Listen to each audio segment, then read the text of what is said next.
এমডিএচ দম আলু, ডাল তড়কা এবং মাশরুম মশলা। এমডিএচ দিয়ে রাঁধলে খাবার হবে মজাদার। এমডিএচ আপনাকে সর্বদা নতুন স্বাদ দিতে প্রতিবদ্ধ।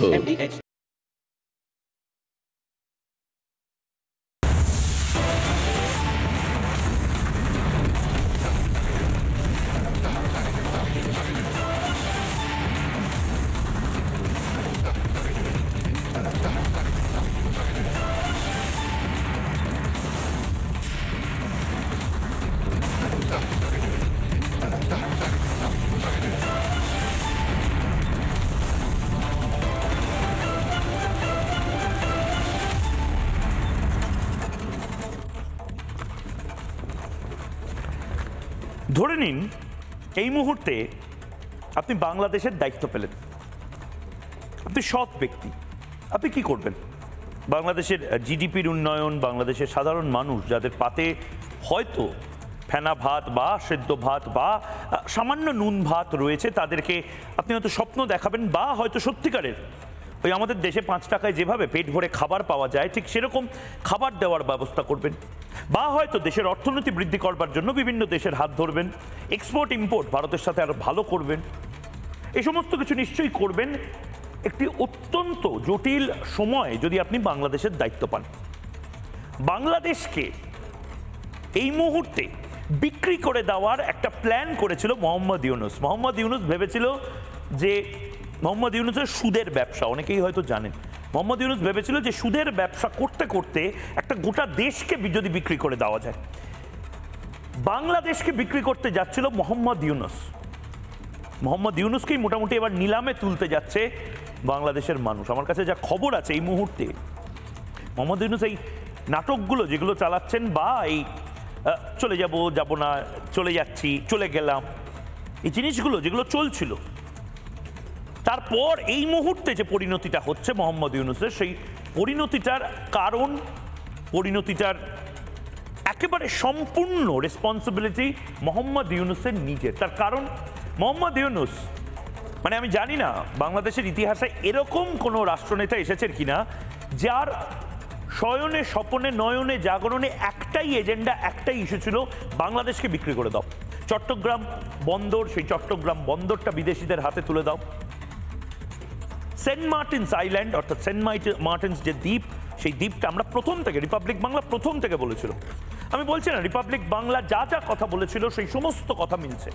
আজ না হয় কাল বাংলাদেশের মানুষও বুঝবেন যে হ্যাঁ, ময়ূক যে কথাগুলো বলছিল সে কথাগুলো তিতো লাগতে পারে, তেতো কথা হয়তো শুনতে বা খেতে ভালো লাগে না, কিন্তু যা যা বলেছিল সেইগুলো মিলছে। এই মোহাম্মদ ইউনূসের জন্য আমি বাংলাদেশের মানুষকে বলছি, আপনারা পথে বসবেন, এবার পথে বসবেন।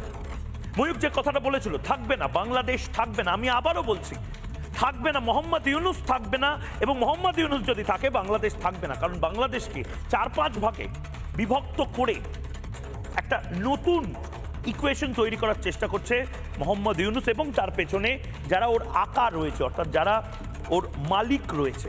মোহাম্মদ ইউনূস গোলাম, আমেরিকান ডিপ স্টেটের গোলামি করছে। এবং ধারণা করতে পারছেন, আপনার বেতন বৃদ্ধি হচ্ছে না, আপনার ব্যবসায় উন্নতি হচ্ছে না, উল্টে এই মুহূর্তে ভারত থেকে আমরা যারা শুনতে পাচ্ছি, দেখতে পাচ্ছি, অনেকে আমার বলছি বাংলাদেশের ব্যবসায়ী, বাংলাদেশের বণিক মহল, তারা রিপাবলিক বাংলায় ময়ূককে দেখেন।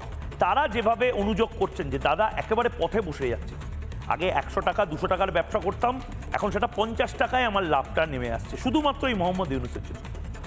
আপনার এই অবস্থা এই মুহূর্তে বাংলাদেশের মানুষকে বলছি। আর মোহাম্মদ ইউনূস এবং তার গ্যাং এই 9 মাসে কত কোটি টাকা কামিয়ে নিয়েছে কোনো ধারণা আছে? সেই সমস্ত কিছু আজ আপনাদেরকে জানাবো। কিন্তু তার আগে বাংলাদেশের এই মুহূর্তে যে পরিস্থিতি, সেই পরিস্থিতিটা ভালো নয়। সে পরিস্থিতির জন্য সম্পূর্ণভাবে মোহাম্মদ ইউনূস দায়ী। বাংলাদেশের মানুষ এই মুহূর্তে কেঁদে কেটে বা হাহাকার করে কোনো লাভ পাবেন না। তার কারণ বাংলাদেশের মানুষ জানতেন যে এটা হতে চলেছে। বাংলাদেশের মানুষ প্রতিদিন রিপাবলিক বাংলা, যেটা বাংলাদেশ এবং বাংলাদেশের আশেপাশের দেশগুলোর সবচেয়ে জনপ্রিয় নিউজ মিডিয়া, ভারতীয় উপমহাদেশের যে নিউজ রিপোর্টগুলো আমরা করে গেছি, প্রত্যেকটা আপনারা ইগনোর করে গেছেন, এড়িয়ে গেছেন, ভেবেছেন ও ময়ূক ভুলভাল কথা বলছে। মিলল তো, আরো মিলবে, আরো অনেক কিছু মিলবে। একটা প্রতিবেদন পুরো সম্যকভাবে বিষয়টা বোঝার জন্য।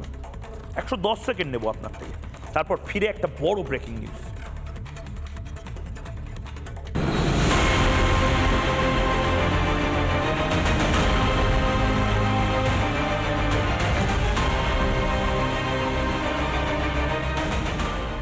অন্যের জন্য গর্ত খুঁড়লে সেই গর্তে নিজেকেই পড়তে হয়। এই কথার অর্থ বর্তমানে মোহাম্মদ ইউনুসের থেকে ভালো হয়তো কেউ বুঝতে পারছে না। ভারতের 7 সিস্টার্স দখলের দিবা স্বপ্ন দেখা ইউনুস আজ নিজেই পালিয়ে বাঁচার রাস্তা খুঁজছে। গত অগস্টে দায়িত্ব পাওয়ার পর থেকে বারে বারে পিছোচ্ছে সাধারণ নির্বাচন। প্রথমে 2025-এ নির্বাচনের কথা বলেছিলেন ইউনুস, কিন্তু এরই মধ্যে তার নিজের ইস্তফার জল্পনা ছড়ায়। উপদেষ্টা মণ্ডলীও যে কাজ করতে পারছে না তা স্বীকার করে নেয়। শুধুমাত্র ইলেকশন করবার জন্য তো আমরা দায়িত্বটা নিইনি, যেহেতু আরো দুটো দায়িত্ব আছে, আমরা সেগুলো আসলে পালন করতে পারছি কিনা। কিন্তু ক্ষমতা বড় বালাই, চেয়েও পদত্যাগ করতে পারছেন না মোহাম্মদ ইউনুস। বাংলাদেশে সাধারণ নির্বাচন এবার পেছল 2026 পর্যন্ত। ততদিন দায়িত্বে থাকবেন ইউনুসই। ইউনুস সাহেব, প্রফেসর ইউনুস জানিয়েছেন উনি জুন মাসের 30 তারিখের পরে থাকবেন, একদিনও থাকবেন। উনি এক কথার মানুষ, উনি বারবার বলেছেন যে জুন 30-এর পরে ইলেকশন যাবে না। আপনাকে ওনাকে ট্রাস্ট করতে হবে। আসলে সমস্যাটা অন্য জায়গায়। ইউনুস প্রশাসনের রন্ধ্রে রন্ধ্রে দুর্নীতি বাসা বেঁধেছে। গোটা দেশটাই প্রায় বিক্রি হওয়ার পথে। শুরুটা হয়েছিল সেন্ট মার্টিনস দ্বীপ দিয়ে। মার্কিন ডিপ স্টেটের কাছে নিজেকেই বিকিয়ে দিয়েছেন ইউনুস। একটা দ্বীপকঞ্ছা। প্রায় 1700 কোটি মার্কিন ডলারের বিনিময়ে সেন্ট মার্টিনস দ্বীপ আমেরিকার হাতে তুলে দেওয়া হয়েছে বলে সূত্রের খবর। শুধু তাই নয়, রাজকোষের কয়েক হাজার কোটি টাকা নয়ছয় হয়েছে বলে অভিযোগ। উপদেষ্টা মণ্ডলীর সদস্যরা ইউনুসকে শিখণ্ডী করে দেদার লুট চালাচ্ছেন বলে অভিযোগ আওয়ামী লীগের। বাংলাদেশের সাধারণ নির্বাচনের অর্থ যোগাবে কে? টাকা তো সব পকেটে। সেটা বুঝতে পেরেই কি মোহাম্মদ ইউনুস কেটে পড়ার তালে রয়েছেন? তাহলে কি বাংলাদেশকে নিলামে তুলেই গদি ছাড়বেন মোহাম্মদ ইউনুস? রিপাবলিক বাংলা। এই মুহূর্তে যে খবর আমরা পাচ্ছি, যে খবর অত্যন্ত বিপজ্জনক, যে খবর অত্যন্ত ভয়ানক, এবং আবারও বলছি, ভারতের কি এসে যায়? ভারতের এসে যায়। বাংলাদেশের যে খবর এই মুহূর্তে ব্রেক করব, সেই খবরে ভারতের এসে যায়। তার কারণ, একটা সুস্থ সবল প্রতিবেশী যদি হঠাৎ করে মারা যায়, পাশের বাড়িটা যদি হঠাৎ করে ভেঙে নতুন কোনো ফ্ল্যাট বাড়ি হয়, বা নতুন করে দুষ্কৃতীরা ঢুকে পড়ে পাড়ায়, তাহলে আমার আপনার যেরকম সমস্যা হয়, ঠিক সেরকম একটা সুস্থ সবল দেশ, সেই দেশটা ভেঙে পড়ছে শুধু নয়, সেই দেশটাতে গৃহযুদ্ধের মতন পরিস্থিতি হচ্ছে। এবং সেই দেশে আমাদের কাছে যে এই মুহূর্তে যে তথ্য আমার কাছে আছে, যে ব্রেকিং নিউজ এই মুহূর্তে নেব, সেই বিবিসি ব্রেকিং নিউজ এই মুহূর্তে নিচ্ছি, 9-6 হয়েছে কোটি কোটি টাকা এই 9 মাসে। এই 9 মাসে লুটে নেওয়া হয়েছে রাজকোষের শুধু টাকা নয়, বিভিন্ন মহল থেকে আমাদের কাছে যে খবর আসছে, এবং তার একেবারে তথ্য প্রমাণ রিপোর্ট সবকিছু আপনাদের সামনে দেব। ইউনুসকে সামনে রেখে তোলা হয়েছে বিপুল টাকা। মানে ভাবুন, আমরা পশ্চিমবঙ্গে যে উচ্চিংড়েদের কথা বলি, যে পশ্চিমবঙ্গের উচ্চিংড়েরা বিভিন্ন বড় বড় নেতাকে সামনে রেখে তোলাবাজি করেন, এক্ষেত্রে রাষ্ট্রীয় তোলাবাজি হয়েছে মোহাম্মদ ইউনুসকে সামনে রেখে বিভিন্ন সময় উপদেষ্টাদের একাংশ তারা কোটি কোটি টাকা তুলেছে। এবং সেই কোটি কোটি টাকা 1000-2000 কোটি টাকা না, ধারণা করা হচ্ছে বাংলাদেশি টাকায় প্রায় 12,000 কোটি টাকা ইতিমধ্যে তোলা হয়েছে। সেই টাকা নিয়ে ইনভেস্টিগেশন শুরু করার মতন জায়গাতেও এই মুহূর্তে তদন্তকারীরা নেই। আর্মি, এই মুহূর্তে সেনাবাহিনী, তাদের নজরে এসেছে। আমার কাছে অত্যন্ত বড় সূত্র থেকে যে খবর আসছে, সেনাবাহিনী এই মুহূর্তে অডিট করাবে সম্ভবত। যে খবর আমরা পাচ্ছি, সেনাবাহিনী যে পরিমাণ টাকা, এবং ইতিমধ্যে সেই অ্যাকশন নেওয়া শুরু হয়ে গেছে। উপদেষ্টাদের যারা সেক্রেটারি লেভেলের, যারা আমলা লেভেলের যারা অফিসার, তারা বিভিন্ন এয়ারপোর্ট দিয়ে বেরিয়ে যাওয়ার চেষ্টা করছিলেন, এবং তাদের মাধ্যমে অ্যাকাউন্টগুলো তাদেরকে আটকানো হয়েছে, বিভিন্ন বিমানবন্দরে আটকানো হয়েছে। এবং তাদের মাধ্যমে এই মুহূর্তে মানি ট্রেল, যে মানি ট্রেল সাধারণত আমরা আমাদের ভারতবর্ষে আমরা মানি ট্রেলের ইনভেস্টিগেশন আমরা সাধারণত দেখি, আর্থিক তছরূপের investigation director of revenue intelligence DRI করে, বা এনফোর্সমেন্ট ব্রাঞ্চ এনফোর্সমেন্ট ডিপার্টমেন্ট করে, বা ইনকাম ট্যাক্স করে। বাংলাদেশে এই মুহূর্তে অবস্থা দেখুন, বাংলাদেশ মানে আমার আপনার পাশের দেশ, এই দেশটার অবস্থা ভাবুন। সেখানে তাদের যারা আর্থিক তছরূপ করার যে গোয়েন্দারা রয়েছেন তাদের পর্যন্ত বলে দেওয়া হয়েছে যে যদি তোমরা কোনো অ্যাকশন নাও তাহলে মোহাম্মদ ইউনূস তোমাদের বিরুদ্ধে অ্যাকশন নেবে। মানে আপনি কাদেরকে বলবেন, কাকে ছেড়ে কাকে আপনি এই মুহূর্তে প্রশ্ন করবেন? এবং সে কারণে এই মুহূর্তে বোঝা যাচ্ছে বাংলাদেশের মিডিয়াও এটা নিয়ে ভয়ঙ্করভাবে চুপ। আমি বাংলাদেশের বহু সংবাদ মাধ্যমের বহু এডিটরকে চিনি, তাদের হিরণ্ময় নীরবতার কারণ আমরা বুঝতে পারছি যে বাংলাদেশের বিরাট বড় বড় বুদ্ধিজীবী, কলকাতার বুদ্ধিজীবীদের সাথে বড় বড় লেকচার মারেন, তাদের হিরণ্ময় নীরবতার কারণ আমরা বুঝতে পারছি। কিন্তু আবারও বলছি, এই মুহূর্তে রিপাবলিক বাংলার হাতে যে কাগজ রয়েছে, যে রিপোর্ট রয়েছে, আমি ওপেন চ্যালেঞ্জ করছি মোহাম্মদ ইউনূসকে। মোহাম্মদ ইউনূস রাষ্ট্রবিরোধী যা যা করবেন, রাষ্ট্রবিরোধী মানে বাংলাদেশ বিরোধী, কারণ বাংলাদেশ আমরা অনিষ্ট হতে দেব না। হ্যাঁ, আবারও বলছি, এতে আপনার চিরবির করতে পারে, আপনার গ্যাংয়ের সদস্যদের চিরবির করতে পারে। ময়ূক আবারও বলছে, বাংলাদেশের জন্মের সময় দাইমার ভূমিকা পালন করেছে ভারতবর্ষ। বাংলাদেশ মুক্তিযুদ্ধের সময় আমাদের ভারতের বহু সৈনিক নিহত হয়েছে, প্রাণ দিয়েছে, শহীদ হয়েছে। আমাদের দেশের হাজার হাজার কোটি টাকা জাস্ট বাংলাদেশের রিফিউজিদেরকে লালন পালন করতে, তাদেরকে সুস্থ রাখতে লেগেছে। আমরা বাংলাদেশকে এত সহজে কোনো দুষ্কৃতীদের হাতে ছেড়ে দিতে পারি না। অবশ্যই বাংলাদেশ একটি সার্বভৌমত্বের একটি জায়গা, সোভারেনিটি সেখানে বজায় থাকবে, কিন্তু পাশের বাড়িতে আগুন লাগলে, পাশের বাড়িতে দুষ্কৃতীরা মারধর করলে সেটা ফ্যামিলি ম্যাটার বলে যেরকম চুপ করে থাকা যায় না, পাশের বাড়িতে কোনো মহিলাকে বেধড়ক মারধর করছে, তার চিৎকার পাওয়া যাচ্ছে, সেটা শুনেও ফ্যামিলি ম্যাটার, ফ্যামিলি ডিসপিউট বলে চুপ করে যেরকমভাবে আমি আপনি থাকি না, পাড়ার লোক থাকে না, ঠিক সেভাবেই এভাবে বাংলাদেশে এই মুহূর্তে আমাদের মাথা গলাতে হচ্ছে। এবং আবারও বলছি, মোহাম্মদ ইউনূস, আমি ওপেন চ্যালেঞ্জ করে বলছি, আপনার টেবিলে যে যে রাষ্ট্রবিরোধী ফাইল আসবে সেই ফাইল লিক হচ্ছে, সেই ফাইল লিক হবে। এবং আবারও বলছি, ময়ূকের হাতে সেই ফাইল আসতে 10 মিনিট লাগবে। Open challenge. এর আগেও ব্রেক করেছি একাধিক খবর, আবারও ব্রেক করছি, এবং এখনো যে খবর আমরা ব্রেক করছি সেই খবরগুলোকে চ্যালেঞ্জ করুন। মোহাম্মদ ইউনূস, আপনারা বলুন যে না, বাংলাদেশের রাজকোষ থেকে বা বাংলাদেশের মানুষের থেকে 10,000 কোটি টাকার বেশি টাকা 9-6 হয়নি। আপনারা একটা ইনভেস্টিগেশন শুরু করুন, ক্লিয়ার করুন নিজের স্ট্যান্ড পয়েন্ট, এবং তারপরে দেশের মানুষের সামনে আসুন। কারণ এই মুহূর্তে আমার কাছে যে খবর আছে, সেনাবাহিনী এই মুহূর্তে এটা নিয়েও কিন্তু চিন্তিত। কেন চিন্তিত? কোটি কোটি টাকা, কোটি কোটি মানে ধারণার বাইরে, এত কোটি টাকা। মোহাম্মদ ইউনূস 9 মাসে, আমি বলছি না মোহাম্মদ ইউনূস হয়তো নিজেই সেই টাকাগুলো বস্তায় করে নিয়ে পালাচ্ছেন, কিন্তু মোহাম্মদ ইউনূস সেই উপায়টা করে দিয়েছেন। আপনাদের যদি মনে থাকে, যারা এই মুহূর্তে রয়েছেন তাদের সাথে আলাপ করিয়ে দেবো। অরিন্দম ভট্টাচার্য অধ্যাপক রয়েছেন, নীলাঞ্জন দাম কলকাতা থেকে রয়েছেন এই মুহূর্তে, দুজন বাংলাদেশ থেকে থাকবেন, Mohammad Faruk Rahman, chairman national labour party, এবং ইঞ্চিত ওয়াই চিংমংসাক, বাংলাদেশের রাজনীতিবিদ। প্রত্যেকের কাছে যাব, কিন্তু আমি দর্শকদেরকে একবার মনে করিয়ে দিতে চাই, আমরাই ব্রেক করেছিলাম ক্রিপ্টোকারেন্সি, বিপুল ক্রিপ্টোকারেন্সি, সেই ক্রিপ্টোকারেন্সিগুলো বিভিন্ন উপদেষ্টাদের নামে তাদের অ্যাকাউন্টে ঢুকছে। ক্রিপ্টোকারেন্সিটা কি? আমার আপনার ক্রিপ্টোকারেন্সি থাকবে না, আমার আপনার পকেটে যে পরিমাণ টাকা থাকে তার ধরে নিন কয়েক লক্ষ কোটি গুণ করে যে টাকাটা আসে, সেই টাকাটা বায়বীয়ভাবে আপনার ইন্টারনেটে আপনি দেখতে পারবেন একটি অ্যাকাউন্ট আছে, সেখানে জমা পড়ছে।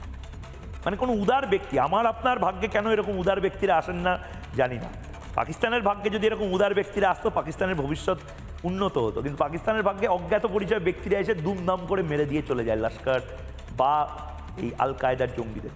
আর পাকিস্তানে কিছু উদার ব্যক্তি আছে যারা, আবারও বলছি যে গ্রাফিক্সটা আমি একবার দেখাবো, এই উপদেষ্টাদের অ্যাকাউন্টে সেই উদার ব্যক্তিরা বিভিন্ন টাকা ঢুকিয়ে দেন, এবং সেই টাকাগুলোর অঙ্ক দেখতে পাচ্ছেন, ফুল ফ্রেম যে গ্রাফিক্স, সেই গ্রাফিক্সে টাকার অঙ্ক দেখে আপনার মাথায় এই মুহূর্তে একটা জিনিসই খেলবে যে সত্যিই কোনো উদার ব্যক্তি রয়েছেন, না এভাবে একটা সময় হাওয়ালার মাধ্যমে টাকা বিভিন্নভাবে সাইফন করা হতো, এভাবে এই টাকাগুলো 9-6 করা হচ্ছে। দেখুন, আমি কেন এই কথাগুলো বলছি, কেন এই কথাগুলো ময়ূককে বলতে হচ্ছে, তার কারণ অনেক সাধারণ বাংলাদেশি রয়েছেন যারা এই মুহূর্তে, যাদের বেতন বৃদ্ধি হয়নি, অনেক কলেজের স্টুডেন্ট যারা রয়েছে, তাদের ময়ূককে ট্রোল করে এই মুহূর্তে সোশ্যাল মিডিয়া থেকে টাকাও কম আসছে।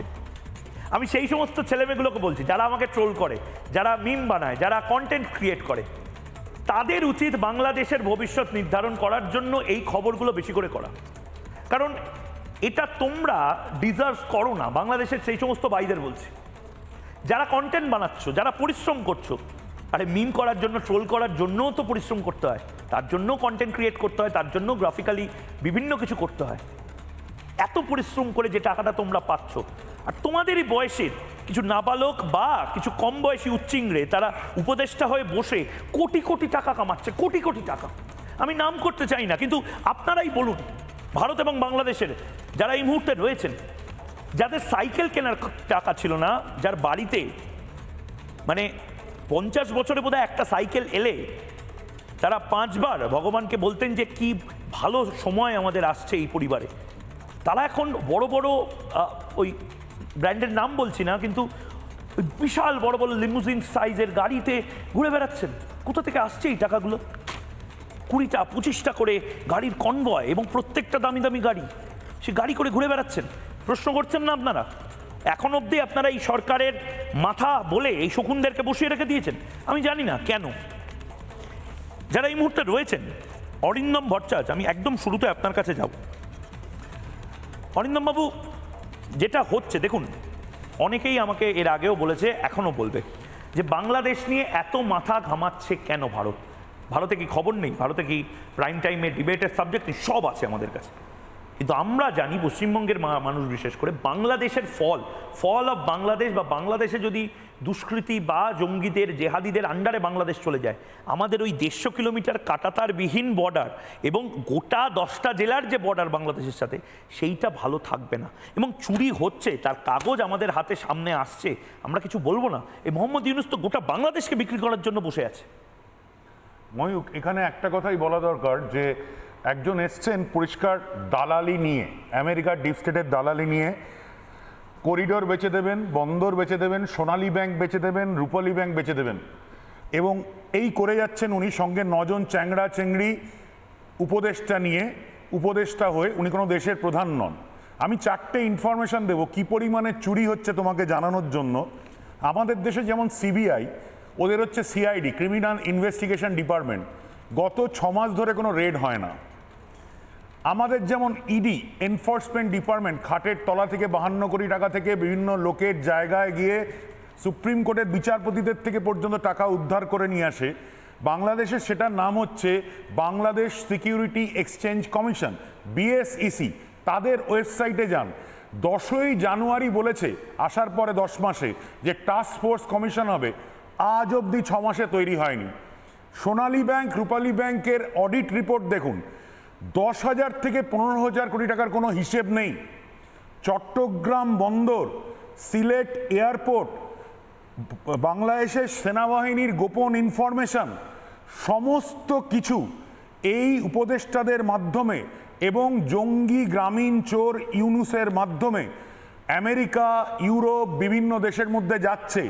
ক্রমাগত ভারত বিরোধিতা, 250টা দাঙ্গা, 65 জন সাধুকে রাখা, 362টা হিন্দু রেপ, এই 10 মাস ধরে এই যে উনি এক উন্মত্ত, অবিবেচক, জঙ্গি, তৌহিদি জনতার সৃষ্টি করেছেন 10 মাস ধরে, যে দেশের মধ্যে কোনো ল অর্ডার নেই, কোনো আইন প্রশাসন নেই, নিজে 9 মাসের মধ্যে 11টা বিদেশ সফর করছেন, উপদেষ্টারা সফর করছে, কোথা থেকে টাকা আসছে, বন্দরে বন্দরে দাম, ভারতবর্ষের সঙ্গে বাণিজ্য বিরোধিতা, পাকিস্তান, তুর্কি, চীনে সফর করছেন। সম্পূর্ণভাবে একটি ভারত বন্ধু, ভারতের দ্বারা সৃষ্টি সরকার ভুলে গেছেন, যেখানে ভারতবর্ষের 3000 সৈন্য স্যাম মানেকশার নেতৃত্বে আত্মদান করেছেন। লুঙ্গি সেনাকে মুক্তি সেনা বানানো হয়েছিল। ভারতবর্ষ এক টুকরো জমি নেয়নি পূর্ব পাকিস্তান থেকে, এরকম কোনো দেশ পাবেন না। সেই দেশের বিরোধিতা করে এক দ্বিতীয় বাঙালি পাকিস্তান উনি তৈরি করতে গেছেন, এবং কোটি কোটি টাকা চুরি করে, কোটি কোটি বন্দর বেচে দিয়ে, কোটি কোটি ব্যাংককে বেচে দিয়ে, করিডোর তৈরি করে রাখাইন প্রদেশের সঙ্গে পুরো দেশকে বিপদের মধ্যে ফেলে আজ ওয়াকুরুজ্জামান বুঝতে পেরেছেন এই দেশ, যেটা মহিক তুমি বললে, থাকবে না। এই দেশকে যদি সেনাবাহিনী এক্ষুনি হাতে না নেয়, পুরোপুরি প্রপার রাজনৈতিক সরকার যদি গঠিত না হয়, এই দেশ সম্পূর্ণভাবে বিক্রি হয়ে গেছে। এবং সেই ছবিও, বিক্রি হওয়ার ছবিও আমি দেখাবো। আমি পিসিআরকে বলবো সেন্ট মার্টিনসের সেন্ট মার্টিনস দ্বীপ, যেটা আমি বারবার বলেছিলাম, এবং কেন বলেছিলাম তার কারণ আজ থেকে মানে 5ই আগস্ট থেকে আমি সাংবাদিকতা করছি না বা বাংলাদেশকে নিয়ে সাংবাদিকতা করছি না। 5ই আগস্টের আগেও, 5ই জুলাইয়ের আগেও, 5ই জানুয়ারির আগেও আমরা দেখেছিলাম, আমাদের কাছে সঠিক তথ্য ছিল যে এই সেন্ট মার্টিনসকে কেন্দ্র করে, এবং শেখ হাসিনা যখন তিনি প্রধানমন্ত্রী ছিলেন তিনি নিজে বলেছেন যে সেন্ট মার্টিনস বলে এই বন্দর, যে এই দ্বীপটি স্ট্র্যাটেজিক্যালি কেন ইম্পর্টেন্ট।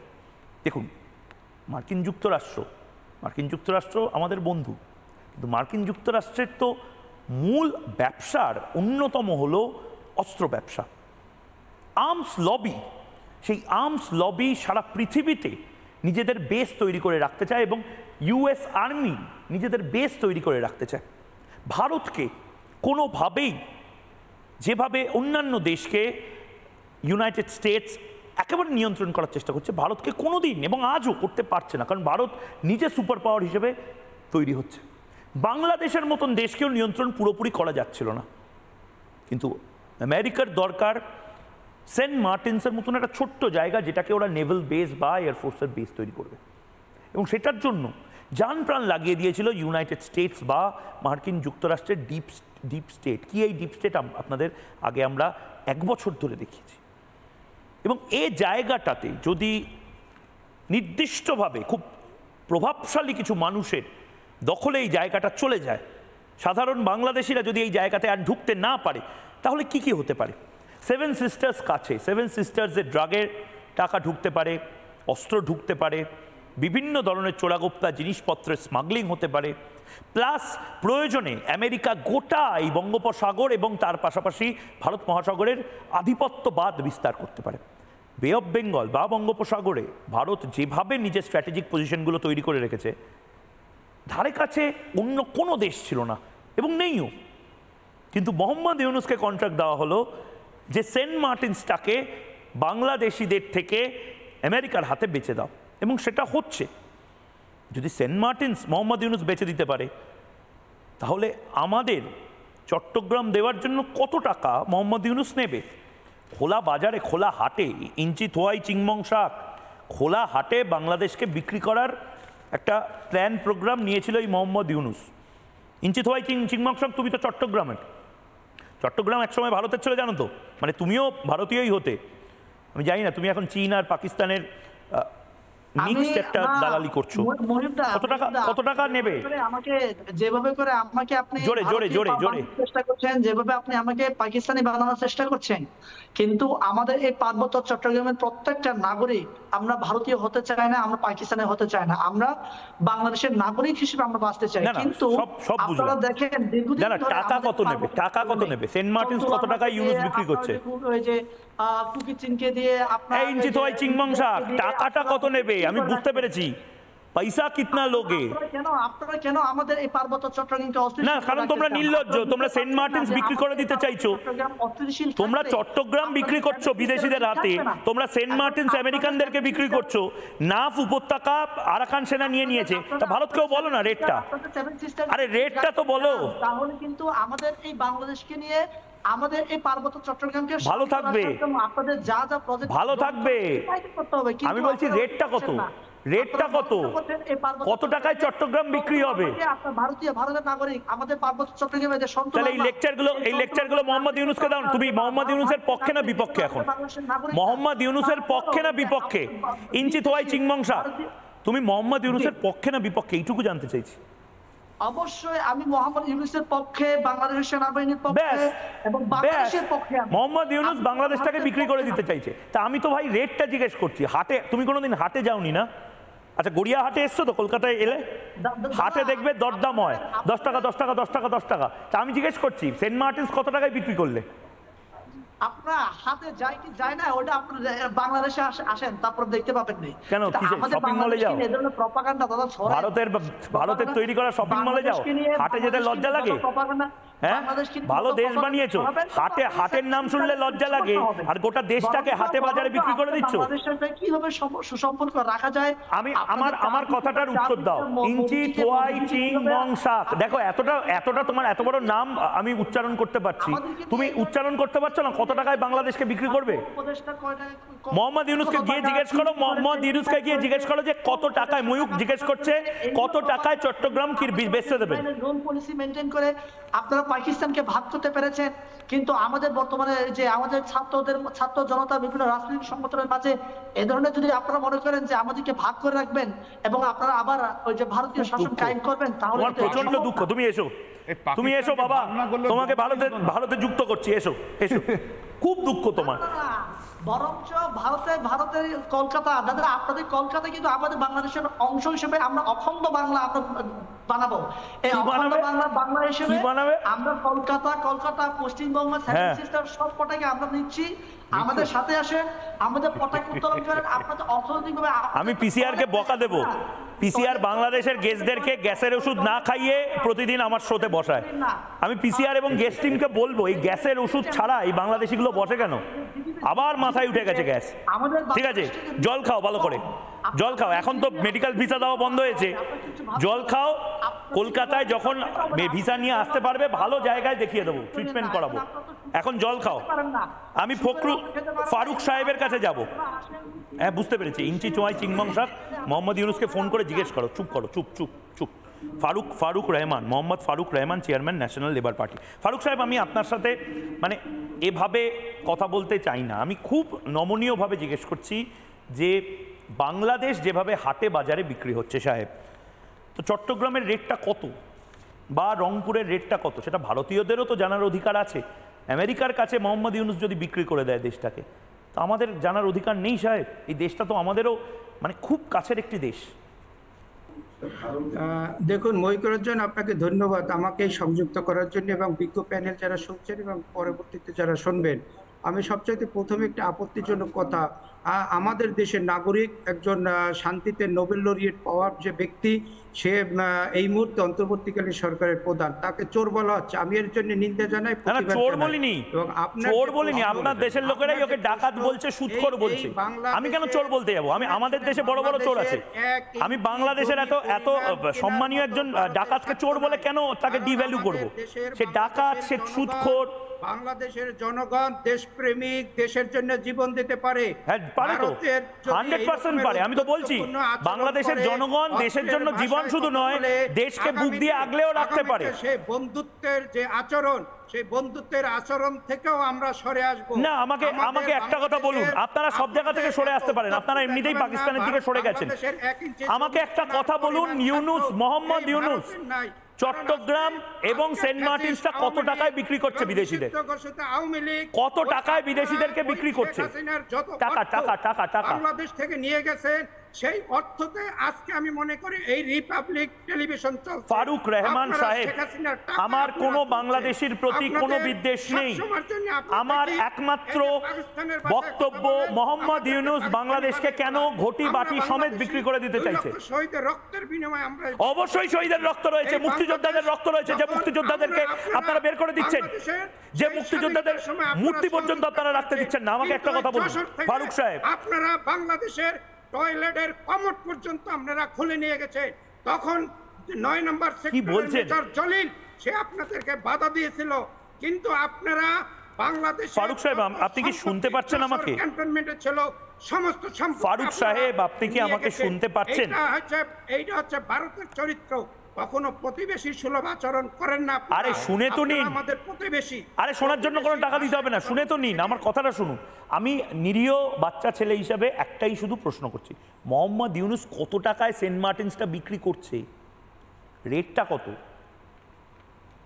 আমাদের এই মুহূর্তে আপনি যদি রেট বলতে চান, ভারত না শেখ, এই মুহূর্তে আমার বাংলাদেশের জনগণ আমাদের 1 ইঞ্চিও জমির পরিমাণ কেউ কেনার সাধ্য রাখে না।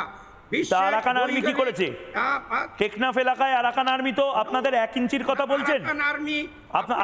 আপনি 1 ইঞ্চির কথা বলছেন, ওখানে 20 কিলোমিটার জমি তো নিয়ে বসে আছে, 200 কিলোমিটারে তাদের আধিপত্য বিস্তার করেছে। এটা কি মিথ্যা কথা না সত্যি কথা? আরে আরাকান সেনা তো আপনাদের টেকনাফ অঞ্চলে জমি নিয়ে নিয়েছে।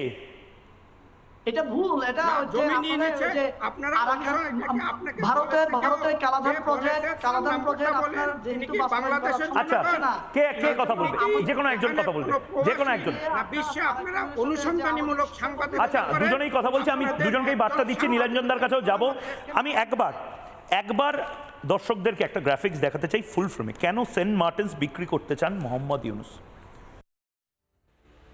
3-4টে পয়েন্ট আছে। এক, সবচেয়ে বড় যে কারণগুলো আপনারা স্ক্রিনে দেখছেন, মোহাম্মদ ইউনুস জানেন যে মোহাম্মদ ইউনুস যদি সেন্ট মার্টিনসকে বিক্রি করতে পারেন, মোহাম্মদ ইউনুসের সংস্থায় প্রচুর টাকা সেগুলো আসবে এবং মোহাম্মদ ইউনুসের ব্যবসাটা চলবে। 2, মোহাম্মদ ইউনুসের এছাড়া আর কোনো অপশন নেই, কারণ মোহাম্মদ ইউনুস বাংলাদেশের মাথাতেই বসেছিল এই আশ্বাস দিয়ে যে হ্যাঁ আমি সেন্ট মার্টিনসটা দিয়ে দিতে পারবো। 3, সেন্ট মার্টিনস যদি বিক্রি করে দেওয়া যায় বিদেশিদেরকে, তাহলে তার থেকে যে পরিমাণ অস্ত্র এবং তার পাশাপাশি যে পরিমাণ বিদেশি শক্তির আনাগোনা হবে, তাতে মোহাম্মদ ইউনুস নির্বাচন ছাড়া আরও একাধিক বছর থাকতে পারবে।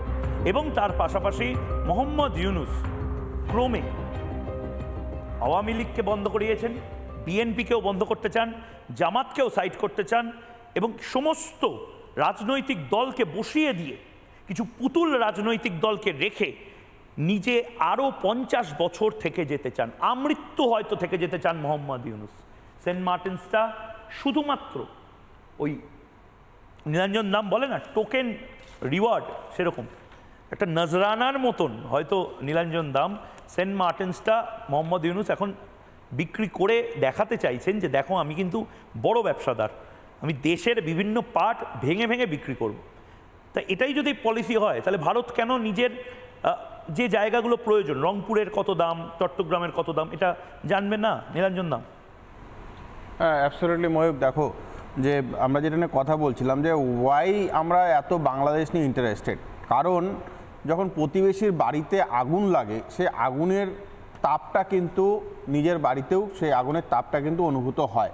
তো প্রতিবেশীর বাড়িতে আগুন লাগলে বাংলাদেশে যদি আজকে যে কন্ডিশন হচ্ছে এবং এই মুহূর্তে মোহাম্মদ ইউনুস যেভাবে সেন্ট মার্টিনটা ইউএসকে দিচ্ছে, তারপর রাখাইন করিডোরে চীনকে দিচ্ছে, তো বেসিক্যালি উনি কিন্তু বাংলাদেশকে একটা প্রক্সি ওয়ারের, বিশ্বের দুটো বৃহত্তম শক্তির প্রক্সি ওয়ারের একটা ওয়ার ফিল্ড হিসেবে বাংলাদেশকে কিন্তু উনি বানিয়ে দিচ্ছেন। এবং যে প্রক্সি ওয়ারের জন্য মানে আফগানিস্তানে কি হয়েছিল, একটা প্রক্সি ওয়ার হয়েছিল ইন বিটুইন রাশিয়া এবং আমেরিকার মধ্যে, কিন্তু আলটিমেট ধ্বংসটা হয়েছে কিন্তু আফগানিস্তান, আলটিমেট লুজার কিন্তু আফগানিস্তানের লোকজন। মোহাম্মদ ইউনুস কিন্তু তার ব্যক্তিগত স্বার্থের জন্য বাংলাদেশকে এবং বাংলাদেশের জনগণকে একদম একটা সেকেন্ড আফগানিস্তান বানানোর জন্য কিন্তু উনি উঠে পড়ে লেগেছেন। মোহাম্মদ ইউনুস যখন একটা সোকল যে এটা কী বলে বৈষম্য বিরোধী আন্দোলন, সেই বৈষম্য বিরোধী আন্দোলন নিয়ে যেটার কোনো বেস নেই, সেটার ওপর বেস করে উনি যখন ইউএস যেটা ডিপ স্টেটের মাধ্যমে যেভাবে উনি এসে বসেছিলেন, তখনই কিন্তু এটা বোঝা গেছে যে এটার পেছনে অনেক বড় ষড়যন্ত্র আছে এবং সেই ষড়যন্ত্রের পর্দাগুলো কিন্তু একের পর এক এখন বেরিয়ে আসছে। যেভাবে উনি ওনার ব্যক্তিগত স্বার্থ চরিতার্থ করার জন্য ওনাকে আবার, কারণ উনি যে লবির ছিলেন যে হিলারি ক্লিনটন এবং বিডেনের লবির ছিলেন, সেখান থেকে ওনাকে এখানে এসে বসানো হয়েছে। কিন্তু এবার যখন সেই হিলারি ক্লিনটন বা বিডেনরা এখন নেই ইউএসএ, এবং সেক্ষেত্রে ওনাকে কিন্তু এবার ট্রাম্পকে খুশি করার জন্য, কারণ ট্রাম্প আদতে একজন ব্যবসাদার, আর যেটা তুমি বললে যে ওদের অস্ত্র ব্যবসার ব্যাপারটা আছে, তাকে খুশি করার জন্য, কারণ ওনাকে এখন কিন্তু একটা সেফ প্যাসেজ নিয়ে ব্যাক টু ইউএস যেতে হবে। কারণ এই মুহূর্তে বাংলাদেশের যা কন্ডিশন হচ্ছে, বাংলাদেশের সমস্ত বণিক সম্প্রদায়, তাদের সমস্ত মার্চেন্টরা, তারা কিন্তু অলরেডি এই সো কল ইউনিট সরকারের উপর ক্ষেপে আছেন, কারণ ভারত যেভাবে তাদের বিভিন্ন করিডোরগুলো বন্ধ করেছে, তাদের ব্যবসা বন্ধ হয়ে গেছে এবং মেডিকেল ভিসা বন্ধ, এবং আমি জানি না মানে এই রিসেন্ট একটা পাবলিশ হয়েছে যে সেনজেন ভিসা, মানে বাংলাদেশের যে মেন যে আয় সেটা কিন্তু ওদের রেমিটেন্স যেটা সেটা কিন্তু মানে বিদেশে চাকরি করে বিদেশে কাজ করে সেখান থেকে। আমরা বলছি আমাদের বাংলাদেশের সাথে সকল বাণিজ্য চুক্তি আপনারা বন্ধ করেন, আমরা চাই বন্ধ করেন, আমরা স্বাবলম্বী হতে চাই আপনাদের জন্য। আরে বাবা, স্বাবলম্বীতে তুমি হবে কি করে? আচ্ছা আগে আপনি বলেন তো, আপনাকে বাংলাদেশিরা বাংলাদেশি মানে? পারছি না, আপনার জন্য হতে পারছি না। আপনাকে বাংলাদেশিরা বাংলাদেশি মানে? আপনাকে বাংলাদেশিরা বাংলাদেশি মানে? না, আমি নীলাঞ্জন দাম আপনাকে একটু থামাচ্ছি। এই ভদ্রলোক খুব ইন্টারেস্টিং ভদ্রলোক, ইঞ্চিত হয় চিংমং সাক। আপনি একটু আপনার প্ল্যান অফ অ্যাকশনটা বলুন তো, কারণ আমার তো মনে হচ্ছে মোহাম্মদ ইউনূসের পর আপনি হয়তো প্রধান উপদেষ্টা বা প্রধানমন্ত্রীও হতে পারেন। প্ল্যান অফ অ্যাকশনটা কি? আপনার স্বাবলম্বী কি করে হবে? আমাদের বাংলাদেশের যে নোবেল নরিয়া ডক্টর ইউনূস আছেন, এটা আপনাদের দেশের প্রধানমন্ত্রী। আরে দোস্তারি, আমি তো বলছি মোহাম্মদ ইউনূসের থেকে বেশি ইন্টেলিজেন্ট আপনি বলুন যে আপনারা স্বাবলম্বী কি করে হবেন? ভারতকে আপনারা চান না, তাই তো? স্বাবলম্বী আপনারা করছেন যে আমাদের বাংলাদেশ থেকে কোটি কোটি টাকা আত্মসাৎ করে নিয়ে যাচ্ছেন। এখন শেখ হাসিনাকে দিয়ে আপনারা আত্মসাৎ করেছেন, এখন আপনারা আমাদের বাংলাদেশের ডক্টর ইউনূসকে দিয়ে আপনারা আত্মসাৎ কিন্তু করতে পারছেন না। এই জন্য আপনারা এই সকল প্রপাগান্ডা গুলো ছড়াচ্ছেন, যাতে করে এখন আচ্ছা এই 12,000 কোটি টাকার যে হিসেবটা কিভাবে আপনারা আচ্ছা আমাকে তৈরি করে আপনার উপদেষ্টারা আমাকে একটা কথা বলুন না, ইঞ্চিত হয় চিংমং সাক। এই শুনুন না, এই উপদেষ্টারা এত দামি দামি গাড়িতে বাংলাদেশে হঠাৎ করে কি করে তাদেরকে এত দামি দামি গাড়ি তারা পেল কি করে? আমার কাছে হিসেব আছে, সরকার দিয়েছে, সরকারি আপনাদের সরকারি কোষাগারে আছে, এগুলা সরকারি গাড়ি ব্যবহার করছে। এটা কি ওদের ব্যক্তিগত গাড়ি নাকি? এটা সরকারি গাড়ি ব্যবহার করছে। এখন আপনাদের দেশের প্রধানমন্ত্রী 12,000 কোটি টাকা 12,000 কোটি টাকা লুট হয়েছে কি হয়নি? বাংলাদেশের সাধারণ মানুষের 12,000 কোটি টাকা 9 মাসে লুট হয়েছে কি হয়নি? এই অবস্থা আছে নাকি? আমি বলছি 12,000 কোটি টাকা লুট হয়েছে কি হয়নি? না, হয়নি। মানে আপনি বলছেন এই ইউনূস সরকার কোনো লুট করেনি, টাকা কোনো ধরনের বিক্রি করে দেওয়ার কোনো প্ল্যান প্রোগ্রাম কিছু করেনি, কিছু লুট করেনি। আপনি এবার বসুন, S-400 ব্রাহ্মস মিসাইল, অগ্নি মিসাইল এগুলো নিয়ে একটু পড়াশোনা করুন। ময়ূক, চট্টগ্রামের এই ভদ্রলোককে আমি উপদেষ্টা হিসেবে দেখতে চাই ইউনূসের জায়গায়। অসাধারণ। দুটো ইনফরমেশন দিয়ে বলে শেষ করি।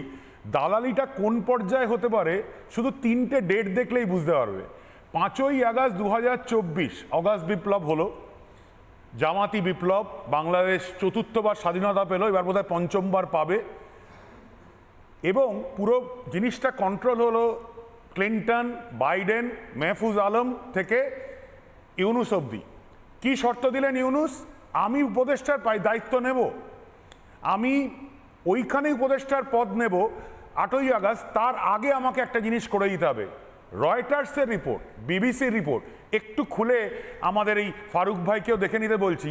7 আগস্ট বাংলাদেশ সুপ্রিম কোর্ট গ্রামীণ টেলিফোনের যে ডিসপিউট ছিল 666 কোটি টাকা ওভারটার্ন করে, মানে আর ইউনূস সাহেবের বিরুদ্ধে 666 কোটি টাকা দিতে হবে না। 8ই আগস্ট উনি প্যারিস থেকে ফিরলেন এবং প্রধানমন্ত্রিত্ব বলবো না, উপপ্রধান উপদেষ্টার দায়িত্ব দিলেন। কি অসাধারণ চুক্তি! এই 3টে দিন দেখলেই বুঝতে পারা যায় কি লেভেলের দালালি। আমি ফারুক ভাইকে আমি একদম শেষে, ফারুক রহমান সাহেব, আপনারা কি সিরিয়াস? মানে দেখুন, আপনাদের টাকা লুট হচ্ছে, আপনাদের বাড়িতে আপনারা 20 লাখ 25 লাখ করে আপনার ব্যাংক অ্যাকাউন্টে ঢুকছে না, আপনাদের বেতন বৃদ্ধি হচ্ছে না, আপনারা এতটা কি করে এই মোহাম্মদ ইউনূসকে আশকারা দিতে পারেন? মানে আমার হাতেও যে তথ্য রয়েছে, ফারুক সাহেব কোটি কোটি টাকা প্রত্যেকটা উপদেষ্টা পাচ্ছে, লুট করছে এবং নিজেদের আখের গোছাচ্ছে। দেখুন, আমরা স্বাধীনতা পেয়েছি, আমাদের কাছে স্বাধীনতা হচ্ছে কত নম্বর স্বাধীনতা? আর এই মুহূর্তে আপনি যেটা কথাটা উল্লেখ করেছেন, আমি আপনাকে স্পষ্ট ভাষায় কথা বলতে চাই। এই মুহূর্তে আমাদের দুর্নীতি দমন কমিশন স্বাধীনভাবে কাজ করছে, বিচার বিভাগ স্বাধীনভাবে কাজ করছে। এখান থেকে যদি কেউ ফায়দা লোটার চেষ্টা করে, কোনোভাবে সেই সুযোগ নাই। সুপ্রিম কোর্টের প্রধান বিচারপতি সেনা ভবনে আশ্রয় নিয়েছিলেন, এটা তো সত্যি কথা। সবসময়ের জন্য আপনারা প্রতিবেশী সুলভ আচরণ করেন। আরে বাবা, আমরা তো প্রতিবেশীর মতনই বলছি। আপনার বাড়িতে আপনারা আপনাদের মানুষজনকে মারধর করছেন, আপনাদের বাড়ি থেকে কোটি কোটি টাকা লুট হয়ে চলে যাচ্ছে, আমরা দেখেও না দেখার ভান করবো? মিস্টার ময়ূক রঞ্জন, হ্যাঁ, মিস্টার ফারুক সাহেব বলুন। কথা বলেন, একজন সাংবাদিক, একজন হোস্ট এইভাবে কথা বলাটা এটা নিন্দনীয় অপরাধ। সত্যি ঘটনা বলছেন তো। সাংবাদিকতা হচ্ছে একটি শ্রেষ্ঠ পেশা। এই পেশাটাকে যে যদি আপনি ভালোভাবে উপলব্ধি না করতে পারেন, এই পেশাটাকে অত্যন্ত স্বাচ্ছন্দ্যবোধে যদি আপনি উপস্থাপন না করতে পারেন, এই পেশার থেকে আপনাকে সরে যাওয়া উচিত। না হলে এইভাবে মাসির চেয়ে সরে যাব। আগে রংপুর আর চট্টগ্রাম মাঙ্গে আজাদির এই কভারেজটা চলুক। অত্যন্ত অপরাধের কাজ আমাদের। ফারুক সাহেব, আমার সময় যেহেতু শেষ, আমি আবারও বলছি, বাংলাদেশের সাধারণ মানুষকে আপনাদের বিরুদ্ধে ভারত কোনোদিন ছিল না, এখনো নেই, কিন্তু আপনাদের দেশে কোটি কোটি টাকা লুট হচ্ছে। যে লুট করছে, যারা লুট করছে তাদের বিরুদ্ধে যে পরিমাণ কাগজ বেরোচ্ছে, সেগুলো নিয়ে মিডিয়া চুপ আছে আপনাদের দেশে। আমরা চুপ করে থাকবো? অন্যায় দেখেও যে চুপ করে থাকে, সে তো অন্যায়কে সমর্থন করে। আমরা কি করে সেটা হতে দেব? এবং ভারতের যে সমস্ত মানুষজন, পশ্চিমবঙ্গের যে সমস্ত মানুষজন যারা বারবার আমাকে বলছেন যে সোমবার, মঙ্গলবার, বুধবার প্রতিদিন কেন বাংলাদেশ নিয়ে কথা বলতে হচ্ছে, তার কারণ আবারও বলছি, পশ্চিমবঙ্গ থাকবে, ভারত থাকবে, সমস্ত কিছু থাকবে, কিন্তু পাশের দেশটা যদি একেবারে হুলিগানদের হাতে পড়ে যায়, পাশের দেশে যদি কোটি কোটি টাকা হঠাৎ করে কেউ নিয়ে চলে যায় এবং সেখানকার মানুষ যদি না খেতে পেয়ে মারপিট শুরু করে বা কাঁটাতার পেরিয়ে, কাঁটাতার বিহীন সীমান্ত পেরিয়ে আমাদের রাজ্যে চলে আসে, সামলাতে পারবো তো আমরা? আমাদের 10 জনের খাবার যোগান আমরা দিতে পারছি, 50 জনের দিতে পারবো তো? আমাদের 20 জনের চাকরি আমরা সুনিশ্চিত করতে পারছি, 30 জনের চাকরি সুনিশ্চিত করতে পারবো তো? অনুপ্রবেশ সমস্যা অনেকটা বন্ধ হয়ে যাবে যদি বাংলাদেশের এই অস্থিরতা কমে, এবং তার দায়িত্ব ভারতকে নিতে হবে, তার দায়িত্ব ভারতীয় মানুষজনকে নিতে হবে, রিপাবলিক বাংলা নেবে এবং ময়ূখ রঞ্জন ঘোষও নেবে। মোহাম্মদ ইউনুস আজও জবাব চায় বাংলা দেখেছেন। আমার ধারণা রাত 8টা থেকে 9টা জবাব চায় বাংলা হয়ে যাওয়ার পরে উনি বয়স্ক মানুষ, তাড়াতাড়ি ওষুধ খেয়ে ঘুমিয়ে পড়ুন। কাল কি হয় কেউ জানে না, গা ছমছম কি হয়, কখনো মজা কখনো ভয়। Mohammad Yunus, good night. একটা ছোট্ট বিরতি নিচ্ছি, বিরতির পর ফিরে আসছি, সঙ্গে থাকুন। চায়ের আসল স্বাদ শুধু MDHT+ থেকেই আসবে। মাথায় দেখো লবঙ্গ, এলাচ দিয়ে ভরপুর MDH T+ মশলা। MDH